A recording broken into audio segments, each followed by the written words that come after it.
안녕하세요. 김유갑의 경제부동산입니다. 더 좋은 방송을 하도록 구독, 좋아요, 댓글 알림 부탁드립니다. 윤 대통령 긴급 속보. 오늘 1시 전세제도 전격 폐지. 윤 대통령이 과거 전례가 없던 3가지 정책을 뚝심 있게 밀어붙이고 있습니다.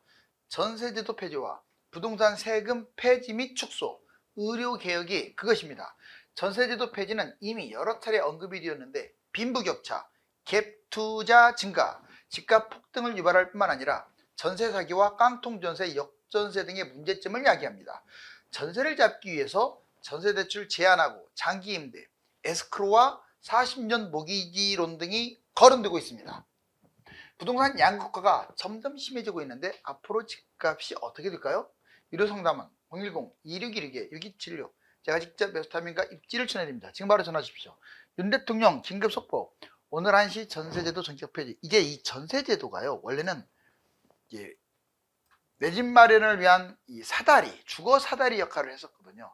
근데 과연 주거 사다리를 역할을 했느냐? 주거 사다리 역할보다 부자들이 집으로 돈 버는, 갭 투자로 돈 버는 디딤돌 역할을 했다. 바로 이쪽이 훨씬 많다 이거예요. 문제점이 있겠죠? 여기 보실래요? 자, 윤 대통령 3대 개혁 별표를 쳐볼게요. 정말로 강세게 몰아붙이는데 이제 국회 통과도 남아있고, 자, 그런데 자, 먼저 전세 폐지 군불대는 정부 또 전세 폐지라는 부동산 카드를 계속 끌고 나오고 있어요. 자, 전세제도, 세금 문제, 의료개혁 간단하게 되짚어 보겠습니다. 자, 전세제도 폐지는요, 전세제도 부작용이 너무 많다 이거예요. 우리나라만 가지고 있는 이 전세제도의 부작용. 자, 첫 번째 보완. 그럼 전세제도를 폐지하려면요, 보완장치가 필요한데, 먼저 40년 모기지 이거를 활성화하겠다. 아주 저리로. 그리고 내 집 마련 세금, 내 집 장만하는데 세금이 너무 세요. 그러니까 집을 안 잡는 사람들이 많잖아요. 내 집 마련 세금을 대폭 경감하겠다. 자, 2차 보완도 필요합니다. 먼저 전세대출 금지를 해버려야 돼요. 전세대출, 다른 나라는 전세제도가 없기 때문에 우리나라에서 시행하는 전세대출 금지한다고 해서 큰 문제가 될 게 아닙니다. 에스크로 제도라고 해서 임대인이 돈을 갖고 있는 게 아니라 아예 은행이 보관하는 민간 임대 활성화. 이 월세가 너무 비싸잖아요. 그러니까 현재 전세보다 더 훨씬 싼 민간 임대를 활성화해 가지고 전세보다 싼 임대를 보장해 준다. 이게 따라줘야 돼. 이 두 가지 보완 상태가. 세금 문제 볼까요? 세금 폐지도 계속 뜨거운 감자입니다. 종부세는 없애는 게 맞아요. 금투세도 당분간 없애는 게 맞고요. 자, 중과세도 폐지하는 게 맞습니다. 이 3가지는 끌고 갈 이유가 없어요. 근데 지금도 취득세, 중과세 붙잖아요. 있을 수 없는 일이에요. 뭐 이렇게 중과세까지 때려가지고 세금을 못 땡겨서 안 달라는지. 다만 세금을 없애면 안 되고 많이 축소해야 할 것들도 있습니다. 상속세, 증여세, 취득세, 양도세. 상황에 따라서 이거는 세금을 대폭 축소시켜야겠죠. 이번에는 세금을 또 보완할 문제도 있어요. 자, 아주 극히 1% 이내인 부자들이 내는 부유세, 그리고 지금 회생이라든가 파산이라든가 여기에 너무나 많은 돈이 들어가고 있어요. 쓸데없이 돈이 많이 들어가고 있다고요. 회생 파산 제도를 완전히 보완해야 합니다. 획기적으로. 회생 파산하면 다 살아나요. 그러면 안 되죠. 도덕적 해이가 생기고. 바로 이런 문제들 때문에 이런 세금들이 많이 나가는 거예요. 어딘가는 세금이 들어와야 할 거 아닙니까? 그리고 혈세 낭비하는 것들을 싹 없애버려야 하고요. 막 좀비 기업을 살린다든가 이런 거 없애야죠. 그렇게 되면 세금을 대폭 줄여도 국가 운영은 가능하다. 자, 의료개혁 보겠습니다. 의사수를 증원하는 것은 저는 찬성합니다. 물론 얼마를 증원하고 얼마를 줄이느냐 이 부분은 별개 문제예요. 지금 고령화로 지금 가장 필요한 게 뭡니까? 의사들. 현재 의사 수로 과연 모든 걸 커버할까요? 충당 못합니다. 물론 정부가 지금 제시하는 의사 숫자, 그것도 한번 되짚어 볼 필요는 있어요. 총체적으로는 늘리는 것은 맞다고 봐요. 자, 전공의도 고르게. 여러분들, 의사들이 하나같이 돈 되는 쪽, 성형외과, 치과 쪽에 지나치게 치우쳤어요. 이거를 정부가 칼질할 생각을 안 해요. 아니, 다 성형외과, 치과로 빠져버리면 그럼 다른 데 수술하는 의사들이 턱없이 부족한데 이게 말이 됩니까? 이것도 커터 제도를 해가지고 철저하게 가려내야 돼요. 돈이 되는 곳에만 몰리는 게 아니라 진짜 생명과 관련된 곳으로 골고루 퍼지게끔 하고 그분들에게 엄청난 세금 혜택, 급여 혜택을 줘야죠. 성형외과, 치과보다는. 안 그렇습니까? 누가 수술하려고 하겠어요? 자, 의료개혁, 의료기술, 첨단산업, 해외 수출 지원, 진정한 의료개혁은 지금 현재 의사 선생님들도 잘 되고 그 다음에 국가 전체로도 세수가 확보되고 국민들도 복지 측면에서 보장받는, 그러려면 국내에서 썩은 물이 되면 안 돼. 자, 의료 기술 우리나라가 세계 최고 수준이에요. 많이 올라왔어요. 그러면 첨단 산업과의 이 전목 관계, 그리고 이 기술이라든가 의사들을 세계에 수출하는, 이게 정말 중요하죠. 마치 K-팝처럼 여기 보시면 갭 투자 조장 사유, 이제 본격적으로 갭 투자가 문제가 되는 거예요. 전세 대출을 받다 보니까 전세 살고 본인은 전세 대출을 받아서 전세 살고 나머지 돈으로 갭 투자하고. 자, 비조정지역이 많아서 그래요. 실거주가 폐지됐잖아요.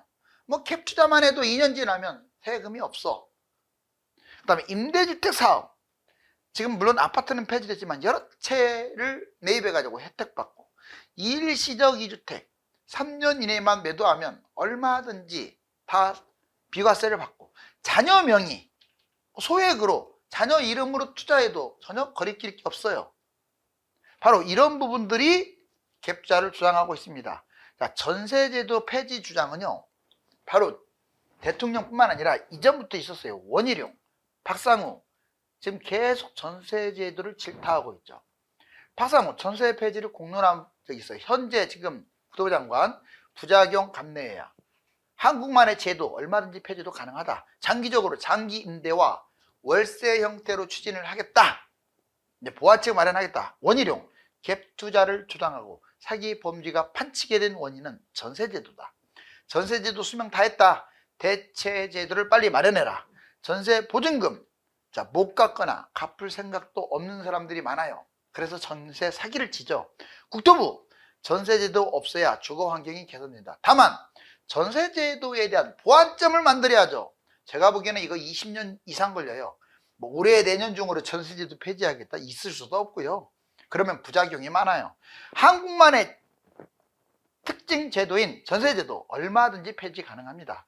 장기적으로 장기 임대를 추진해야 할 것 같아요. 이번에 자, 전세제도로 빈부격차가 점점 심해지고 있어요. 전세제도가 지금 57주째 뛰고 있는데 이렇게 뛰자 마이너스 갭 거래, 다시 갭 투자가 고개, 이제는 마이너스 무자본 갭 투자는 법적으로 걸립니다. 자, 그렇지만 아파트 같은 경우는 좀 애매모호해요. 이게 전세제도 빈부격차, 자, 빈부격차, 집주인 전세 활용, 집주인들은 전세를 활용해서 갭 투자해 갖고 자산을 급증하는 거예요. 세입자는 전세만 오랫동안 살다가 심각한 자산 손실, 전세만 10년 살았더니 알거지가 되어버렸어요. 완전히. 왜? 집값이 너무 뛰어가지고. 다주택자, 임대주택 사업자, 법인 여러 채 매입해가지고 갭 투자하고 있어요. 자, 갭 투 증가, 집주인이 전세 끼고 갭 투자를 함으로써 집값이 많이 올랐고 소액 자본으로도 임차인을 활용해, 임차인의 전세금을 활용해서 투자 수익을 얻는다. 실거주 폐지로 2년만 임차인 돈 가지고 갭 투자를 해도 비과세야. 또 집값이 폭등하는 역할도 하고 있습니다.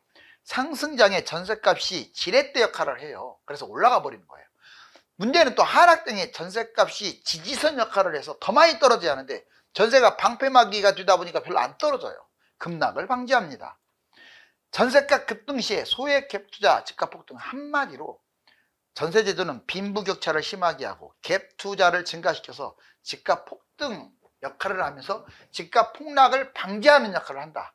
여기 보시면 전세제도의 기타 부작용, 전세가율 80에서 90% 등 상승세인데, 자, 깡통 전세라고 들어봤죠? 전세가율이 높아서 매매가하고 비슷해요. 전세비를 못 받는 거야. 전세가율이 너무 높아가지고. 특히 아파트 아닌 것들, 저가 부동산, 지방이라든가 소형이 깡통 전세가 많아요. 역전세는 최초 임대차 계약보다 전세가가 너무 떨어지는 바람에 그 전세금을 못 돌려주는 거예요. 받아봤자, 다른 사람한테 전세금 받아봤자 돈이 모자라. 매매가와 급락 시에 전세가도 동시에 급락한다는 게 문제죠. 전세가율 80% 이상은 깡통 전세인데, 이제 전세가가 그러면서 계속 떨어지게 되면 역전세가 발생하고 전세 사기가 발생해요. 전세 사기는 임대인이 전세금을 가로챌 목적으로 계약을 체결해 가지고 튀어버리는 거죠. 먹튀하는 거예요. 임차인 돈을 개인이 탕진하고 돌려주지를 못해요. 임대인들이 못 돌려주면 이것도 전세 사기예요. 전세로 수십 채 건물 짓고 못 돌려준다. 즉 솔직히 집 하나 있는 사람이 전세 사기할 가능성은 적어요. 그런데 집을 여러 개 가지고 있는 사람들, 속칭 알부자라고 말하는 사람들이 전세 사기를 일으킨다고요. 자, 국토부 전세제도 갭투자 폐지의 세 가지 대안책, 아주 확실한 대안책이죠. 자, 무분별한 갭투자 제동, 한국만 있는 전세제도 대수술 예고. 먼저 전세대출을 금지시켜야 돼요. 전세대출 대폭 감소, 월세 증가를 가속화하고 유주택자 전세대출을 금지시켜요. 예를 들어서 월세라든가 반전세.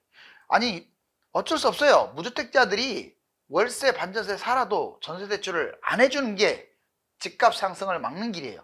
전세 스트레스 DSR을 아주 강화해가지고 가상금리 대출 금액을 확대시키면 전세대출이 줄겠죠. 두 번째는 장기 임대를 활성화해야 합니다. 공공에서 다 커버 못해요. 민간 임대로 전환시켜야 돼요. 전세 폐지 공론화할 때 부작용을 감내해야 하는데, 미리 전세 폐지가 어렵다면 장기 임대, 전세보다 더 싼 장기 임대 제도를 마련하면, 자, 전세 살기를 좋아하는 분들이 반대할 이유가 없죠. 민간이 양질의 임대주택을 공급, 그러면 집값은 안정하겠죠. 에스크로, 자, 제3자가 부동산 거래 일체를 관리, 전세보증금 집주인이 아닌 금융기관에 예치하는데 이 역할을 공인중개사가 해주는 거죠. 자, 전세 피해 막기 위한 6가지 방법. 전세 피해를 막으려면 그럼 어떻게 하느냐? 먼저 반전세 반월세로 들어가는 게 하나의 방법이에요. 전세가를 낮춰야죠. 전세하고 월세만 있다고 생각하지 말고, 전세가하고 매매가하고 차이가 안 나. 괜히 들어가고 찜찜해. 물론 보증보험은 이제 들면 좋은데 안 들었을 경우, 그럴 경우는 전세를 확 낮추고 월세가 아깝긴 하지만 반전세 반월세로 들어가시라고요. 전세는 매매가의 60%가 적당합니다. 왜?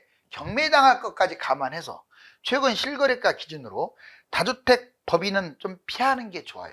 이 사람들은 장기 하락, 아예 먹고 튀는 경매 위험, 지금까지 전세 사기는 법인들, 다주택자들이 많이 일으켰어요.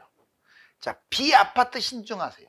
가격도 모호하고, 솔직히 공시가격도 모호하고, 이런 데는 반전세 반월세, 대항력 1순위를 반드시 확보해야 돼요. 보증보험, 전세권 설정, 체납 정보까지도 확인하는 겁니다. 이래놓고 전세 들어가야지 아무 생각 없이 그냥 쑥 들어간다. 또 아무 생각 없이 막 10년씩 사시는 분들이 있어요. 10년씩. 그거 위험해요. 도중에 반드시 계약갱신할 때는 어떤 상태인지 확인을 하셔야 돼요. 전세 불안 매수 금지. 잘못 매수하면요 더 큰 피해. 전세가 불안하다고 그냥 에라이 그럴 바에는 이거 사버리자. 이게 제일 안 좋은 심보라고요. 아셨어요? 그게 뛸지 안 뛸지를 보면서 사야지. 자, 이제 부동산 전망 아주 중요합니다. 전체 먼저 상급지, 중급지, 하급지를 한번 나눠봤더니 상급지가 시세를 이끌고 가고 있어요. 지금 전국의 약 20% 정도, 금액으로 따지면 한 10억? 10억 정도 되는 게 상급지라고 할 수 있어요. 최소. 중급지는 상급지 상승폭의 변동, 전국의 약 한 40%에 해당되는 게 중급지입니다. 상급지가 어떻게 가느냐에 따라 따라간다고요. 하급지도 물론 상급지에 영향을 받습니다. 상급지가 올라가면 뛰지만 하급지는요 하락이 오히려 우위예요. 너무 많아가지고. 전국의 약 40%면 상당수량이죠. 이렇게 해서 100%인데 중하급지는 잘 잡아야 돼요. 자, 상급지 지역으로 따지면 강남, 한강변, 서울, 기타. 자, 강남, 한강변이 핵심이고 서울에 웬만한 곳도 되고, 경기도나 인천 지방에 아주 비싼 곳들이 상급지예요. 전망, 강남, 한강변 지속적으로 지금 올라가고 있다. 유의사항은 상급지를 잡았을 때도 조심할 게 있어요. 토지거래 허가제, 조정지역 실거주를 해야 하는지, 그리고 12억이 넘는지. 12억이 넘으면 여러분들 비과세 안 됩니다. 자, 그 다음에 중하급지는 지역으로 경기도 지방 핵심 제외한 웬만한 80%가 중하급지예요. 그런데 여기는 전망, 부동산 흐름이 어떤지 그 상급지에 따라서 올라갈 수도 있고 상급지가 떨어지면 더 떨어집니다. 그래서 상급지를 보면서 부동산 흐름을 보면서 상승, 보합, 하락을 따져봐야 돼요. 중하급지는 특히 유의사항이 인구가 줄어들고 공급이 넘쳐나고 또 장기 하락, 예전에 10년 동안 떨어진 적도 있다고 했잖아요. 이거 조심해야 돼요. 자, 이제 갭 투자 최고 적기. 예전에 86년부터 자 2020년까지 봤더니 이렇게 전세가하고 매매가가 이렇게 멀어질 때는 안 좋아요. 제가 색깔 칠해놨죠. 2007년에서 11년 주로 집값 폭등할 때네요. 여기 보면 왜 매매가가 너무 뛰다 보니까 이렇게 벌어진 거야. 그리고 여기 자 21년 엄청 뛰었죠. 그런데 이제 바짝 붙을 때, 즉 전세를 활용해서 투자하는 게 갭 투자인데 여기 한번 봐보실래요? 자 2002년까지 매매가 전세가가 비슷했어요. 또 한 자리 더 있습니다. 여기가 바로 2014, 15, 16년에 그때 집값 투자하는데 이때 갭 투자한 사람들, 즉 3천만 원 갖고 뭐 5억 벌고 5천만 원 갖고 10억 벌고 이때는 가능했어요. 이게 자 그러다가 너무 지금 전세 매매가가 커갖고 역전세가 벌어졌는데 최근에 전세가가 계속 올라가고 있잖아요. 그래서 바짝 붙는 시기가 올해 하반기부터 아마 내년이 더 붙을 것 같아요. 물론 매매가 전세가가 바짝 붙는 것만 따지면 안 돼요. 집값이 또 뛰어버리면 문제니까 집값 상승의 초기 그리고 갭이 좁을 때 이때를 다 활용해야 돼요. 자 다주택자와 갭 투자 비중이 어떤 줄 아세요? 여기 보시면 다주택자가 계속 늘어나고 있어요. 늘어나고 있죠. 자 23년 24년 봤더니 서울주택 갭 투자 비중도 봤더니 2017년부터 자 2021년까지 봤더니 어때요? 40%까지 갭 투자. 10개 중에 4개가 갭 투자예요. 전세기구 투자예요. 바로 이러한 부작용이 있습니다. 뭐가요? 바로 지금 여러분들이 지금 현재 전세제도가 이런 그 다음에 깡통 전세나 뭐 역전세가 일어나는 거 이제는 더 이상 방치하면 안 되겠죠. 스탑입니다. 전세제도 폐지는 하루아침에 없어질 제도가 아니라 20년 이상 중장기 계획을 갖고 진행해야 합니다. 지금은 집값에 집중해야 할 때입니다. 감사합니다.